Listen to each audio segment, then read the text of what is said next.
I'm going to spoil a movie for you. Every morning I'm waking up and I go, Megan, there is nothing in this world that can surprise you. What's in the box? Goes off his head. You know what? You are such a big dummy. Bruce Willis was dead the whole time. That seems like something you could have told me on my way here. He was Tyler Durden the whole time. Live from my grandmother's basement, we are Trash People, and we are the only Chris Gethard Presents podcast in existence right now.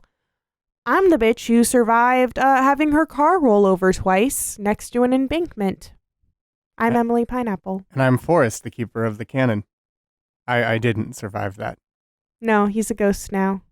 Oh, that's one way someone could take that, I suppose. Yeah, definitely a ghost. Definitely me and my shock and grief creating this podcast episode. There's no one actually on the mic on the other side, but I perceive a person because I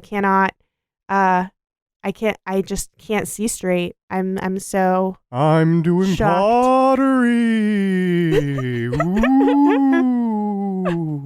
But today we're not talking about my miraculous survival. I'm fine. I'm totally fine. Modern cars are incredible. Everyone should buy a Honda Fit.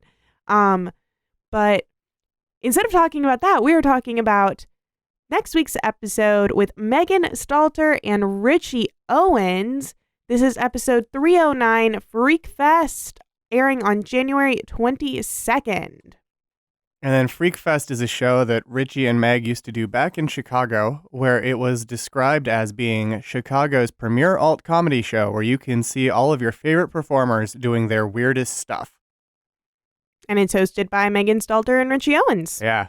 They're friends. How cute. Cute friends. The cast is Meg Stalter, who previously appeared on CGP episode 10, The Complaint Box. She was the woman who was saying that she was new to New York and didn't have anyone to have sex with yet. But also wanted nanny work. Which she has really been a nanny for many years. She also appeared in Geth's New Year's Eve show that he did in 2019. And also in Ghoul Train, where she went through the dance line with 3 friends, including Richie Owens, who appeared on episode 11 of the defunct official CGP podcast with Meg. And presumably more humans will be on this show. Presumably more alt comics will make appearances. So Megan's bio, which we pulled from a Vulture article interview with her, does she have a website? Not that I can find. Bitch needs a website. Bitch has a show and she doesn't have a website. Well, she has her YouTube channel. Yeah, I suppose. Is where her show lives. Yeah, that's fair. Maybe I'm being too prescriptive. I think that's a sign of the times. You don't need them anymore. But where are we supposed to get our info? I guess from Vulture articles. Just Googling them and finding all the places they've showed up online that isn't their websites. I mean, Carmen doesn't have one either. You mean we need to synthesize information from multiple sources? CGP's official heel, Carmen Christopher, also doesn't have a website. Damn, I'm old. I mean, you're about the same age as Meg Stalter. I'm fucking old, man. But in terms of your approach to the internet, yes. Soon you'll be saying podcatcher. So Meg Stalter is a comedian originally from Ohio, but is now a resident of New York City by way of Chicago. She's a former member of the Lincoln Lodge and creator of Freakfest and The Meg Stalter Show.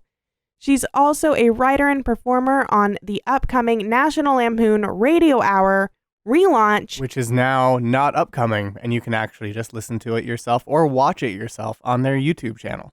And she recently, as of fucking Thursday night,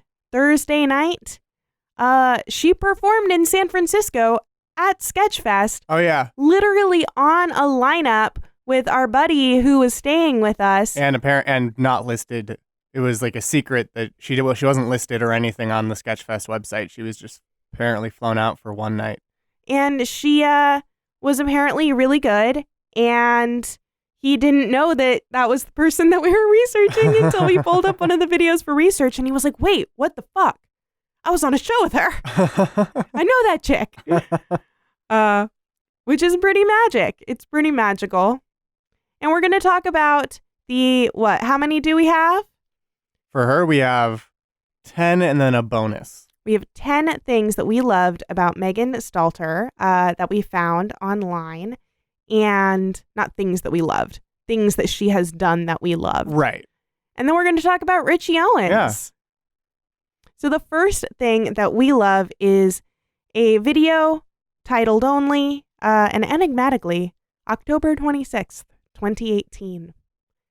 It's Meg singing as an alien named Miss Rodeo Disco, and it's a music video. She has green face paint on and sings about being It's more blue. It's more blue. But yeah. And yeah, there's no music in this music video. If you're looking for music in your music video, it's not here. There's just her singing, and it's a wonderful video. There's other people. There's other people singing as well. They're pretty confused about Yeah. the lack of music as Yeah. well. But like most music videos are shot without music. Yeah. It's just, there's an authenticity and an honesty to this one that you won't find in all those deceitful music videos on MTV that add background music to them. True things. And then the second thing that we love is the Megan Stalter show. The show that made Chris Gethard feel like how people have described the Chris Gethard show made them feel. Exactly, that very show, which was created, written by, and starring Meg. It began in February of 2019, and the most recent episode was the Christmas special, which came out in December 2019. And in an interview, she described the beginning of the show as, "When my friend Nick Moore, who worked at Clickhole, mentioned wanting to do a video project with me, I jumped at the chance.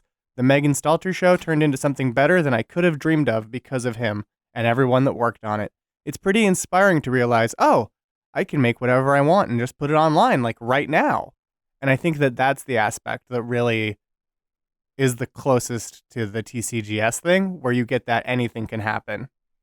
There's also the train wreck aspect of it. Yeah. She plays a lot with a character that is like an incompetent person, like a 13-year-old theater kid who's just way too dramatic and just like blossomed into her sexuality. Yeah. And is just, desperate and intense and needs to be seen and is not particularly good at performing or presenting, but like is going to perform and present anyways. And I think that that's because we've had comedian friends not like as much some of the alty stuff that we watch because they're like, oh, so like you're just being bad at the thing?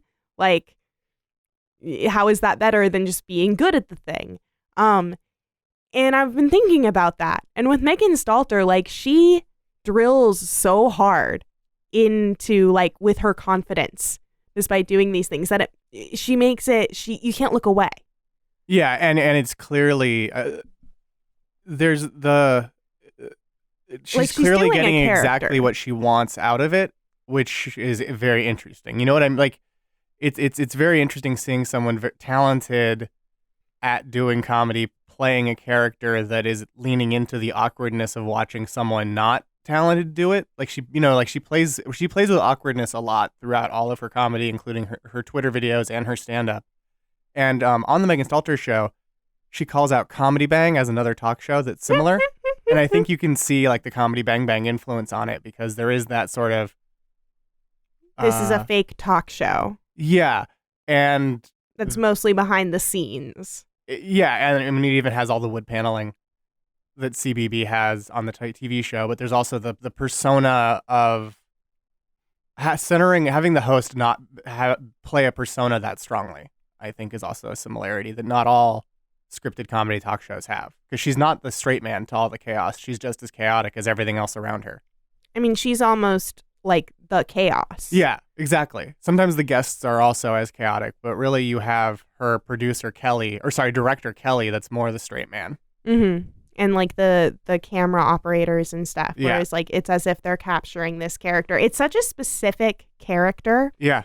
And it's so delightful. And that specificity of character, I think, is again one of her strengths in everything she does, because even her characters on Twitter that are their definition is solely one short line in a tweet, they all have this like level of specificity to them that's impressive. Yeah. Some of her characters include, or the people who are invited as guests onto her show, are Megan's live-in boyfriend, Master. Kelly, who is, as we mentioned, the director and is played by Luke Taylor. And he wears a clean room suit, as all the crew does. Yeah, all of the crew does. And there's some like world building in this. Yeah. That I just sort of want to go to. There's a part where she's loaded onto a gurney to be like wheeled away. And all the guys are in these clean room suits. So I'm watching this thing and all my brain is doing is going like, oh my God, she's a specimen. Yeah. She's a specimen and they're recording her and they're like letting her run this thing and like call these shots or whatever because they've created a influencer or whatever. It's like they're trying to breed an influencer, a talk show host, that person, and she's like version 1.0. And so now they just keep throwing these tests at her, but like really they're trying to grow a Kardashian. And I think that was something that was joyful for my brain. I love that. I love that so much as an idea. Her high school bullies. Yes. Are guests on the show, Deanna Ortiz and Meredith Catchell. And then Richie, played by Richie Owens, and Melissa, played by Melissa Lynn Moore, are a couple who have separated and yet are on the show to promote their work and like self-help books and that kind of thing. It's really good. She like wants them to just pretend that they're a couple like for the interview because that's what she practiced. Yeah. And they each have a book about surviving the relationship with the other with really funny titles. You should definitely watch it. There's Sarah the janitor. That's Sarah Squirm. Yes, aka Sarah Sherman. And Squirm isn't her real last name. I'm sorry you had to learn this way. I got really excited, actually. Oh, well. You've destroyed my excitement again. But she was also on the defunct CGP podcast. She was on episode 21, Politician or Serial Killer, with Maya and Nagin and Harry Nelson. We also get Megan's girlfriend, Catherine, played by Catherine Cohen, who was also on Mary Houlihan's Three Little Chickies episodes of the Mary Houlihan podcast. Mary Houlihan's Lil podcast. I was like, that's not correct. And she was on 2 episodes of the special as well. And there's also Gretchen Hanna, plant expert, who's played by Dairy Queen. Whoa, wait. Oh, that's the awesome drag queen? Yeah, that's the drag queen. Okay, yeah, she's amazing. She has plants that are like her children and her biological daughter Worm. Yeah, I love, that character is so good. There's also Hollywood TV executive Mr. Hollywood, played by David Brown, who's in charge of Hollywood TV. We get Megan's ex-husband, Steven Gerrard. And we get a visit from Santa Claus himself, or with Andy Fleming stepping in to portray good old Saint Nick. He's a helper. He is a helper. There's one where there's a singing telegram in episode 1, which is from her live-in boyfriend, Master. And it made me think it was like if a 9-year-old wrote musical theater and then like got it produced. Yeah. This is what it would be. And that's more beautiful. Like I go to open mics because I like seeing the just flaming garbage burning down. And this is like doing that, but without anyone like feeling bad. Like without me being like, I'm laughing at your failures. They're just like, no, let me portray bigger and a better failure to you in a way that you don't have to feel bad about laughing at me because I want this. That's a huge part of what I love about this show, for sure. And it was also like one of the appeals of the Chris Gethard show, and it's why the Flame Out episodes were just as entertaining as all the other ones, because that's the guarantee. One of the quotes I want to highlight is from episode 2 with Richie Owens, where he is, again, half of a really toxic former relationship, where Melissa Lynn Moore, his ex, says, quote, I don't like sex because, he says it. He says, I don't like sex because whenever I get it in, it makes people go bananas for Rich. Yep. And so don't have sex with him because you're going to go bananas for him. It just, that sentence so sums up her writing style so well. Yeah. Where it's this like fun, meandering, weird absurdity. Mm-hmm. And it's just so good. And then in this same episode, my favorite thing, Kelly, the director, ambushes the couple, Richie Owens and Melissa Lynn Moore, who have clearly broken up. He gets down on one knee and puts his hands like in between, like underneath Richie's hands, and opens up a ring and proposes to her. He's just like, will you make Richie Owens? I don't know if he had his last name. I think the character's just Richie. Will you make Richie the happiest man? Yeah. And he's like, what? No. I want this more than anything, and I want Carmen Christopher to do it. And Megan Stalter can absolutely steal this and do this if she wants.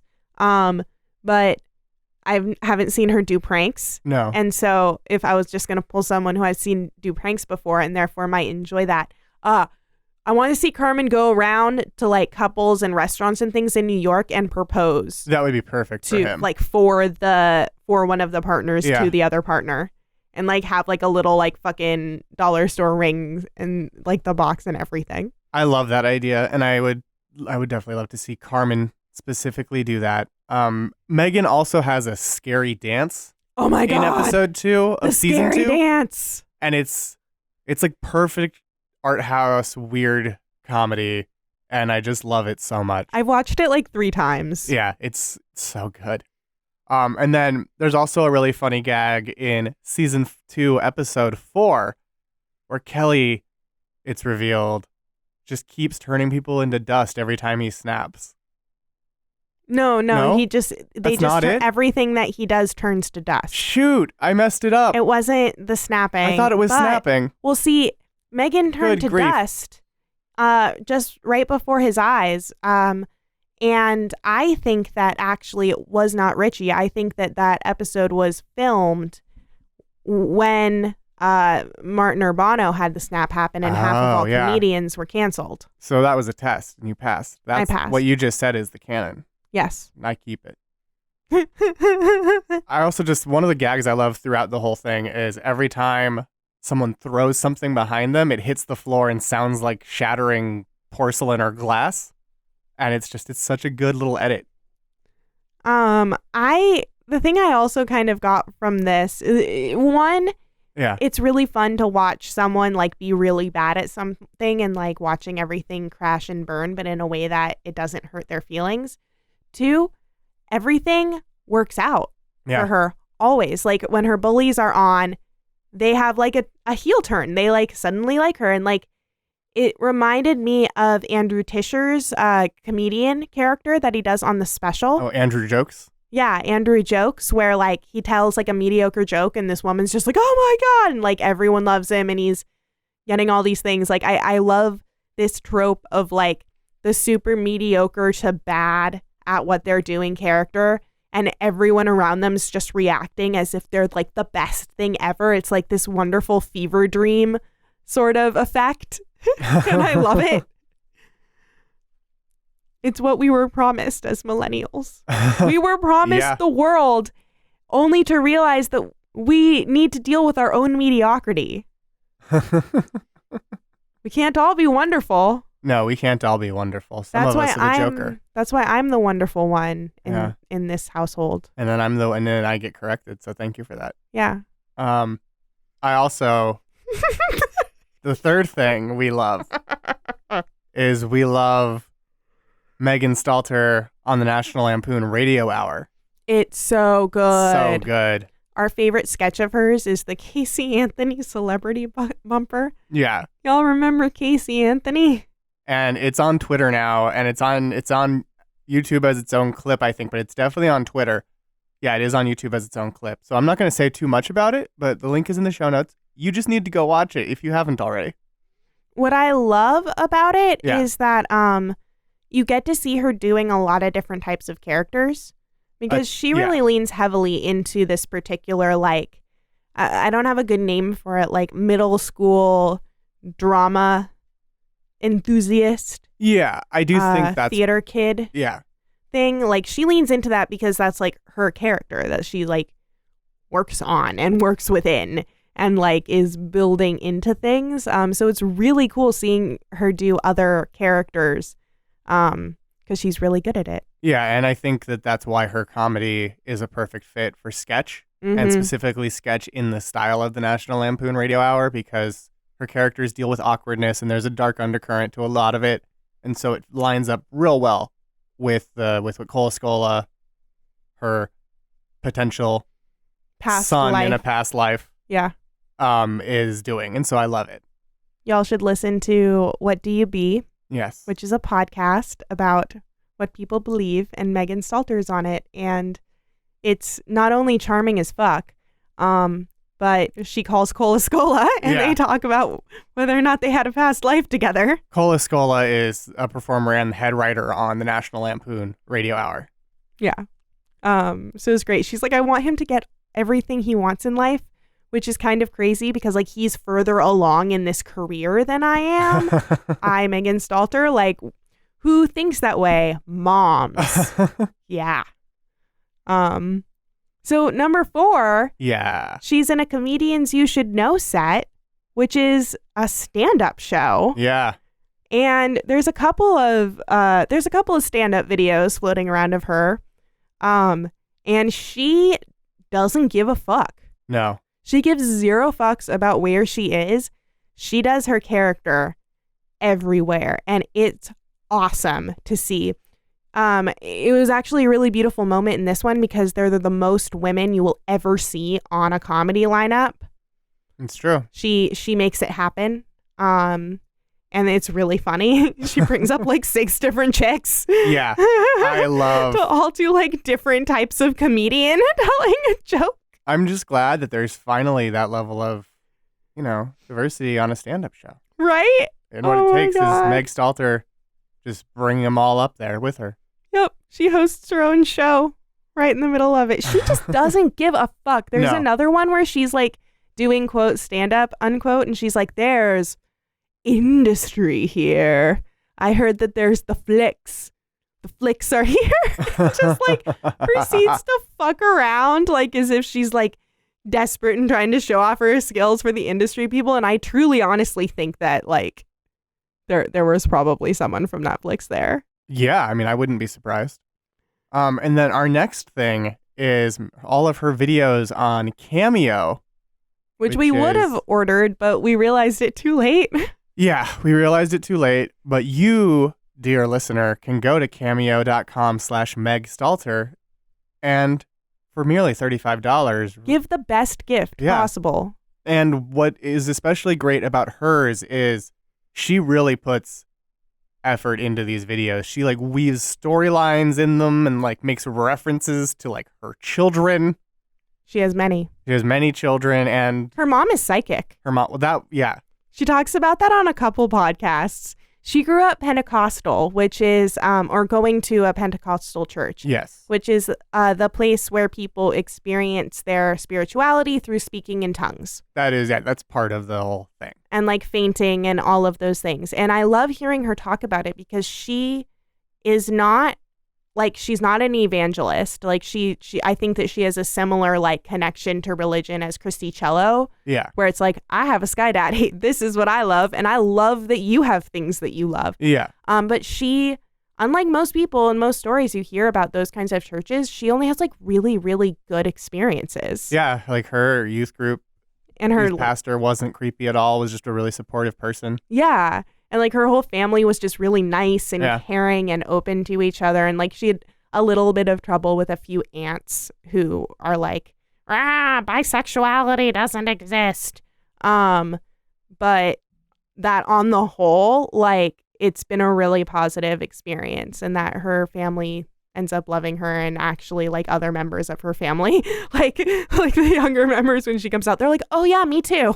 Which I think is so cool.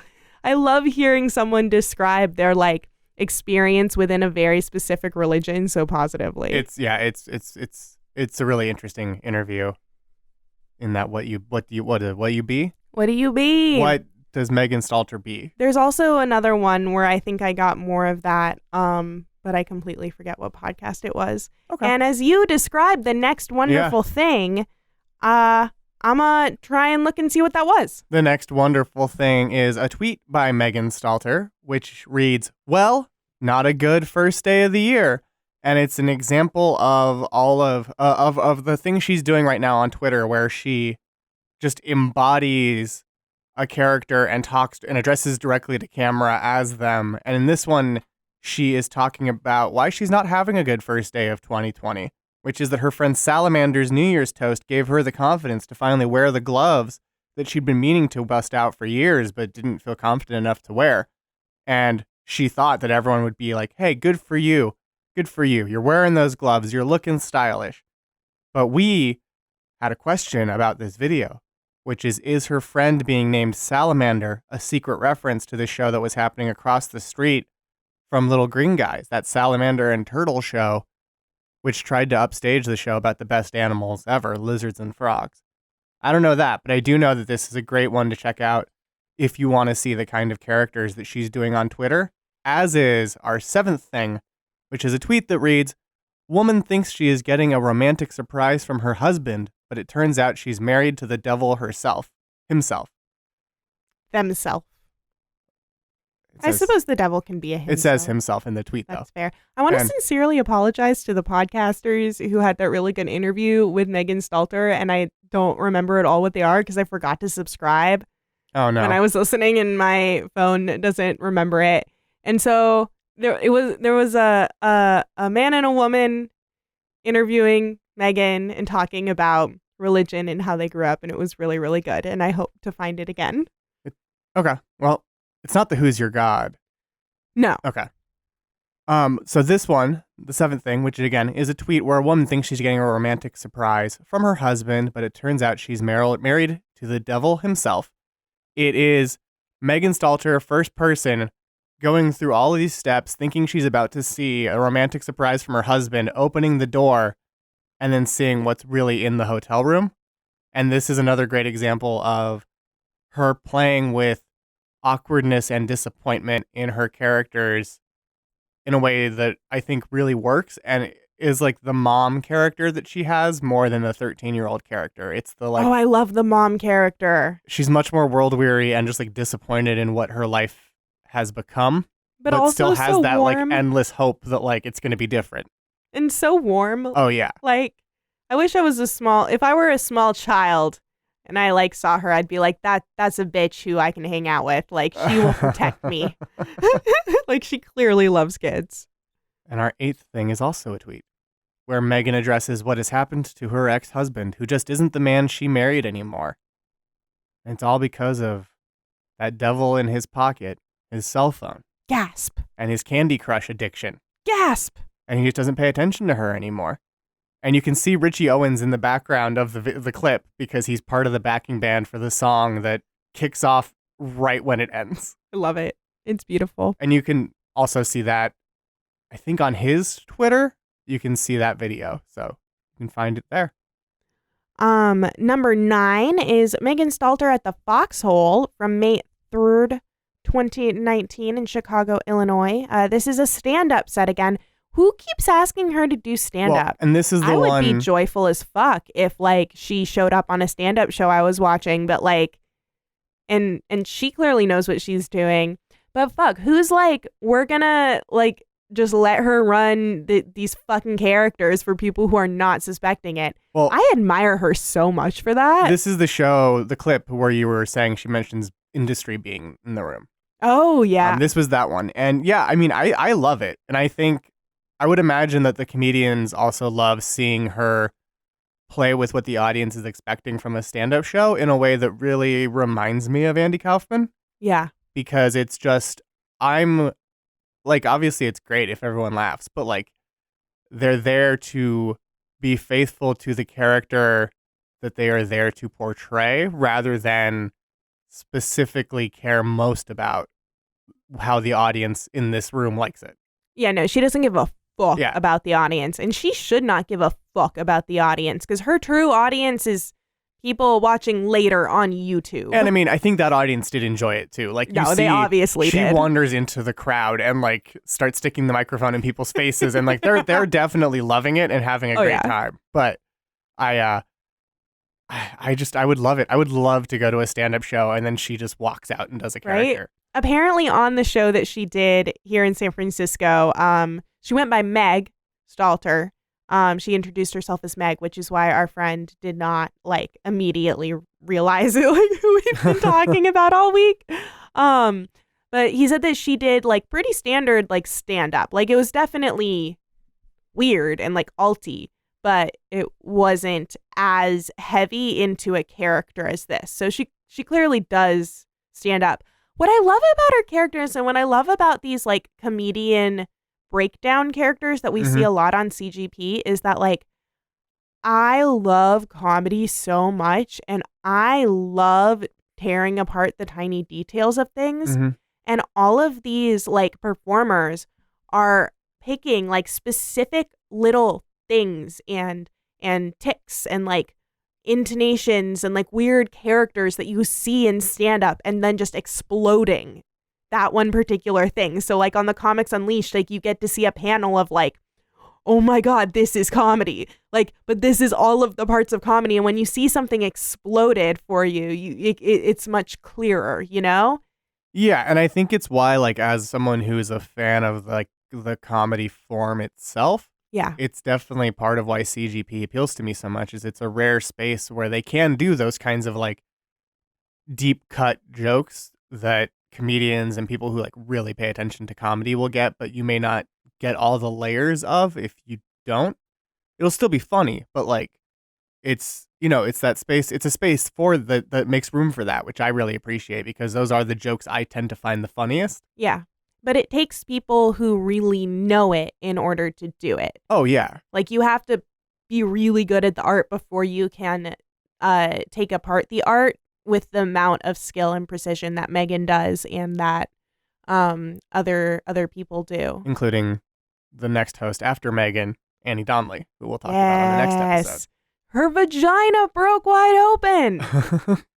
And then the 10th thing we want to talk about for Megan is Lofty Aspirations, which is one of the older clips I loved it we so found, much. but it's really good. It's actually from all the way back in 2013. She was already incredible. Yeah, I mean, she was already amazing, and in it she is channeling a teenage girl, but the way she performs that character is just so good. And she does like a whole thing where she's like, all right, you guys want stand up. Like, I'm going to give you stand up now. And yeah. That was in that one? That was in that one. Okay. And then she does stand up as the 13-year-old down the street. Right. She plays a lot with that sort of, okay, you want stand up. I know you want stand up. And a few of them. And so that's why I was a little bit, because she also in the Foxhole does that. And then there's another one where she like, I think it's the Comedians You Should Know, where she like hides behind the curtain and then comes back out and then does stand up, but like still in character. Yeah. And our bonus is a more of a tweet. factoid. Yeah, it's a a tweet. factoid. It's a factoid that she tweeted out, which was, quote, I noticed my old friend from improv class had this huge following, and I was like, he must have become a big singer. Then I realized he was married to Pete Buttigieg, and I'm insane. Now I'm here to expose Chasen Buttigieg as the only funny person in improv class in 2014, honey. Exposed. Did it explode? No. I'm just reiterating. That he's exposed. Like exposed. I just love it. I love it. So now you all know. Yeah. Vote accordingly. I just think it's funny. I think that it's really the funny. improv world has now. It's like a sign of the improv world's legitimacy.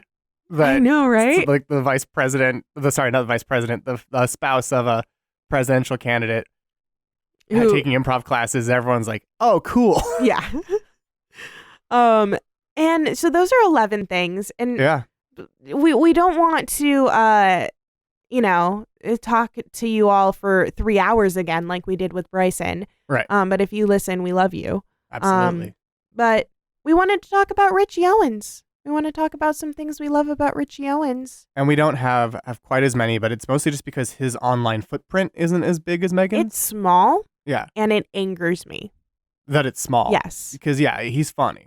He's funny. He needs more shit. I want to start a fund to send better recording equipment to fucking needy comedians in New York or some bullshit. Because all y'all motherfuckers have terrible sound in your videos. And then, like, all the good stuff is not taped. And then these motherfuckers are like, oh, you should have seen them at this club. It was this really great performance. And I'm like, fuck you. I'm in San Francisco. Yeah, we're not jealous of New Yorkers getting to see all these great comedians. We have a really great scene here in San Francisco, though. No, I don't should mean be that. more grateful. I'm very grateful for the San Francisco scene. I just mean we're not jealous that they get to see all the people who are on CGP. That's true. Like, we have a great scene, but they're not the scene. They're not the CGP scene specifically. We're a different great scene. That's true. I didn't really appreciate our scene until we had our friend stay with us and do Sketchfest. Yeah. And he's in LA and he was just talking about how amazing our scene is. And I'm like, wow, we really do have a great scene. We do. There's shows every night. Yeah. A lot of them are really cheap Yeah. or free. There's this dude who does comedy out of his fucking house. Yeah. Is great. It's great. And you should all move to the Bay Area. Don't. You'll never be able to afford to live here. Not a diss. A diss to the state of California. And that show that's done out of a house is called Comedy Soup. So if you make over 6 figures, you can afford a really low income apartment here. Good luck. That is accurate. Makes me worried about the comedy scene. But SF Gate called Comedy Soup the hottest comedy club in San Francisco. So it's a it's house. not in San Francisco. True. It's in Oakland. I know. Wow, that is the... Sorry, they said hottest comedy club in the Bay Area. Okay, Okay. I was going to be like, whoa. I thought they were throwing... That... I said it and then I was like, wow, that's a lot of shade they threw, but I don't want to highlight it, but they didn't. They said in the Bay Area. Okay, because Oakland's sick as fuck. Oakland is awesome. So, Richie Owens Yes. did not perform in San Francisco. No. This Sketchfest. Richie Not as far as we Owens- know, but we also didn't know that Meg was performing. Yeah, so if you're here, We're sorry Tell we us. didn't come see you if we're you were sorry. here. You better fly home pretty quick because you have a show to host. So our bio for him is from Machine Culture, from just before when he moved to New York. And that's Richie Owens is a comedian and improviser based in Chicago and also technically from the suburbs of Chicago, but he lived in Chicago proper for the first 2 years of his life. So that counts as him being a true Chicagoan, right? He is the host of our very own show, Please Make This. He also runs 2 live shows in Chicago, the Arts and Culture Club every Thursday and Freakfest every 4th Monday. Probably not anymore because he lives in New York now. I mean, presumably, yeah, he doesn't anymore. I have family in the suburbs of Chicago. You do, it's true. They're probably Richie Owens. All of them, each member of that family is probably Richie Owens. Probably. Wow, so I'm related to so many Richie Owenses. I like the commitment to the character work. So the first thing we love about Richie is the Richie Owens podcast experiment. It's a lot like Mary Houlihan's little podcast, where he does an entirely new podcast, like in format and in length, etc., every week. And we have to sincerely apologize to Richie. Yes, that's why I wanted to open with it, because It seems really, really cool, but due to the aforementioned car flipping over twice accident, we didn't really have time to listen to it. and some of the episodes include Richie drinks 3 beers, where he drinks 3 beers on the episode. That's the whole episode, is just him drinking 3 beers. Oh, but we watched him do that thing. So he did a thing. Oh, yes. And this is on So- YouTube too. The thing is, one of the episodes was The Lonely Living Boy in New York, where on that episode, he gave up control of his whereabouts in New York City to 10 of his friends, and then just went wherever they told him to go and remained where they had told him to go until another person told him to go somewhere else. It's really cool. He went like all around New York. Like in the YouTube video, it shows him taking like a little picture at all those places. It was It's really cute. I liked it. And I like how it feels very vintage internet, where it's like, Yeah. look at how connected we all are. Isn't this crazy? So I love that. Yeah. Number 2 is Jacking Off with Rebecca and Richie. This podcast we have listened to. It's a Jack Black podcast. It's a podcast that's only about Jack Black movies. Yeah. And it's a deep dive exploration of the man, the myth, the legend, the rock star, Jack Black. Each episode, Rebecca Bullness of Classroom Crush and Richie Owens of Freakfest cover Jack Black's filmography, as well as some TV experiences and maybe some music too. They're released every other Monday. And I listened, the one I want to pitch is that there's one with Meg Stalter. Oh. Yeah, she's on the show, and they talk about Cable Guy, which is a movie that I now need to fucking see. Did you know this movie, Cable Guy? I saw Cable Guy in theaters. It's one of those, like, your fan is really a stalker thing. So I want to watch it and take some notes because the TCGS people are coming to town next week. Oh, yeah. And they might need to get their cable fixed. No. So you want to know what not to do, basically. Oh, I was gonna know what to do. Oh, okay. Because he clearly succeeds to some degree. Well, I guess the Cable that's Man. true. And isn't the Cable Man not Jim Carrey? Yeah, Jim Carrey. Yeah, Jim Carrey's the Cable Guy. Oh my god, I love Jim Carrey. It's such a weird movie. Definitely should check it out. But definitely listen to that podcast. It's really sweet. Yeah. I love it a lot. It's very funny and charming. The next thing will be Rich's how-tos, how to cook a hot dog, which is just like a first-person instructional video about how to cook hot dogs. And it's not a fancy sort of alternative way to cook hot dogs. It's just the normal way you cook hot dogs on a skillet. It reminds me a lot of Carmen Christopher and the Beastmaster Bader's Chicago characters. Oh, yeah. He's clearly doing some kind of Chicago bro thing. He says baby a lot. That's part of He's that like, character. Yeah, Like cool. one of the quotes is, All right. boy, those babies are hot. Can you see the wet? And he like, every time it like switches, he's like, okay, Yeah. cool. And I'm like, oh my God, I love this character so much. It's like fucking on Friends, the one who's funny but isn't Phoebe. Joey Tribbiani. Yes, thank you. How you doing? How you doing? And then the editing styles remind me of Keith's a little bit, but like a less frantic version, like a slower, more streamlined version. Which is I would interesting. definitely love to see Keith work with Richie and Megan. Oh, yeah. That would be really cool. I wonder if he's directing. Oh, that would be interesting. Who's directing this episode? I don't think have we to know yet. see. I hope it's Keith. I would love if it's Keith. The fourth thing we want to talk about is Richie's Titantron, Oh my God. which I died. We said I didn't died know in the what it car was. accident, but I actually died laughing to this video. Yeah. It's a shot-for-shot remake of Triple H's Titantron video. And for those who don't know what a Titantron is, it's the giant screen that's over where the professional wrestlers walk out. And so it's what you see as they're like strutting to the ring, doing their like threatening poses and cool guy moves. And this video is from like the early 2000s.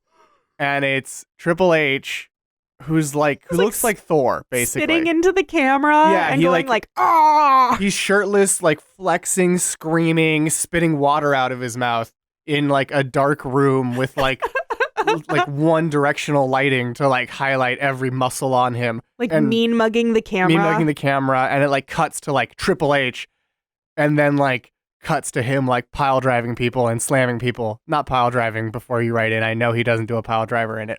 But Richie does a shot for shot video of this in his apartment, and it's just so good. He uses the game by Motorhead just like Triple H. He does like comedically altered versions of Triple H's logos, so it's like Triple R, and like it's just so good. Oh, it was great. I didn't even understand what he was referencing, and I enjoyed it a lot just because it's ridiculous. And then and then I showed you Triple H's Titantron, and you're like, oh, I see what he's. Yeah. So I think that's awesome. The next one we have is In Memoriam, a YouTube video with a special guest appearance by Meg Stalter.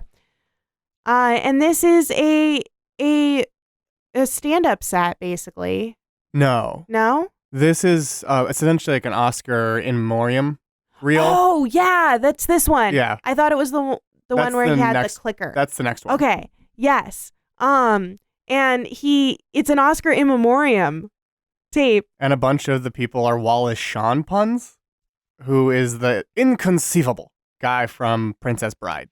And then, like, as the video goes on, it's a lot like Riley Soliner's Milk Church video, where, like, as it's one video, but, like, as it goes on, like, suddenly he's very panicked and we learn how he knows that all these people are going to die/have died. And wonderful performance. It's also a cool tribute to, like, the Chicago comedy scene of his time, because a bunch of the people who have died or will die are Chicago comedians, Oh, I had no idea. like Megan Stalter. Well, yeah. And like everyone who is in the video talking to him is yeah. a Chicago comedian.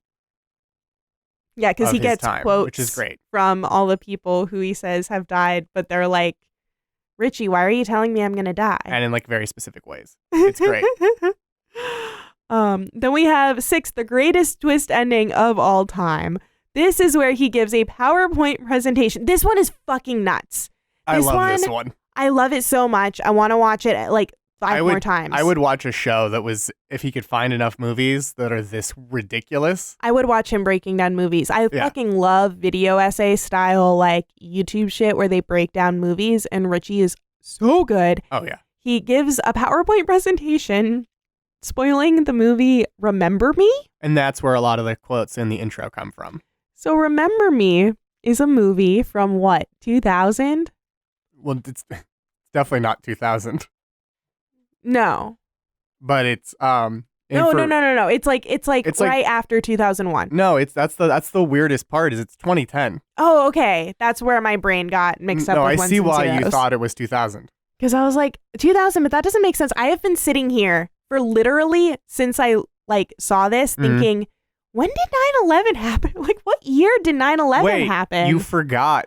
No, I knew, but then I thought that this movie came out in 2000, and so I was like, oh, I must be wrong. Okay, I see. Yeah, no, it was 2001. Really confused. And Remember Me is a Robert Pattinson movie. Oh my God, it's so crazy. So the twist which we've alluded to, should we say or should we let Richie say it? We should let Richie say it, but we should drop that like it's about a man who hates a cop, and so he's gonna get back at the cop by dating the cop's daughter, who he just like finds. Yeah.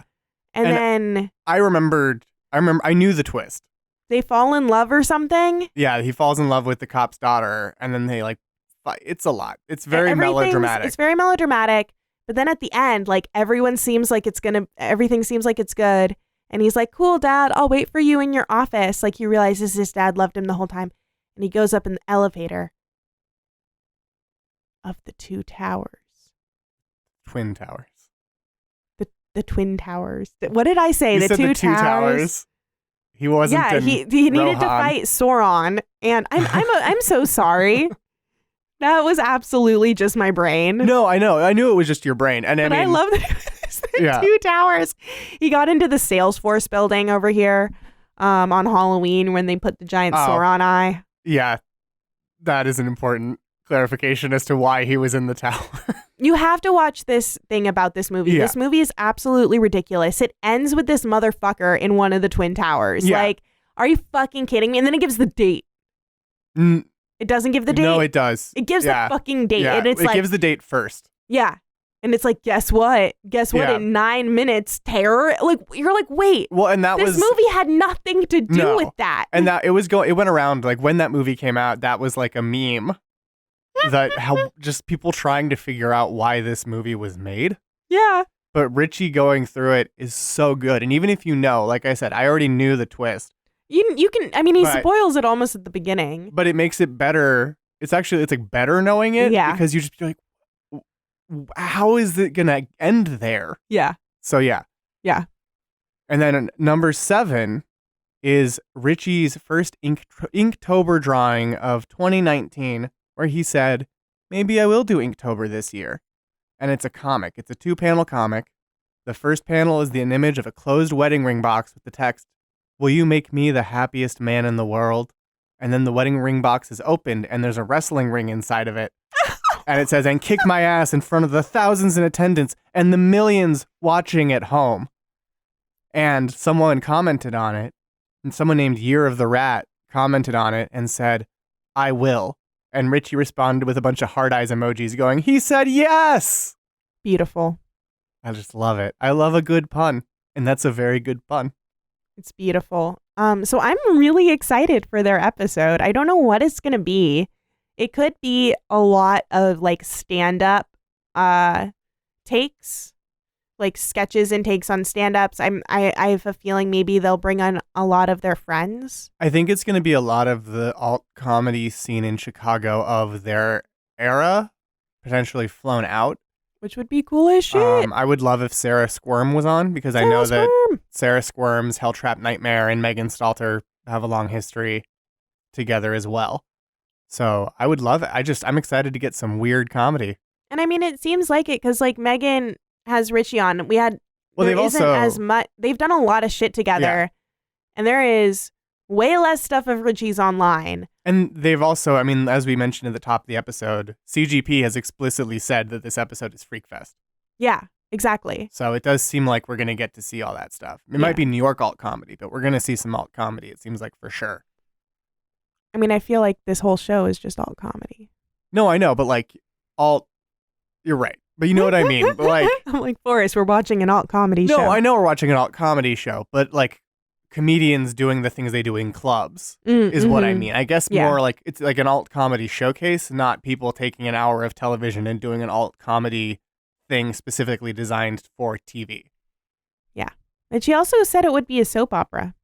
Oh, you're right. They did say it would be a sitcom. Like a sitcom. So like what? Never mind. I take all that back. I think it'll be a sitcom. What is that? What is a sitcom that is also Freakfest? That's a good point. What is it? What is it? Do you think she'll do her scary dance?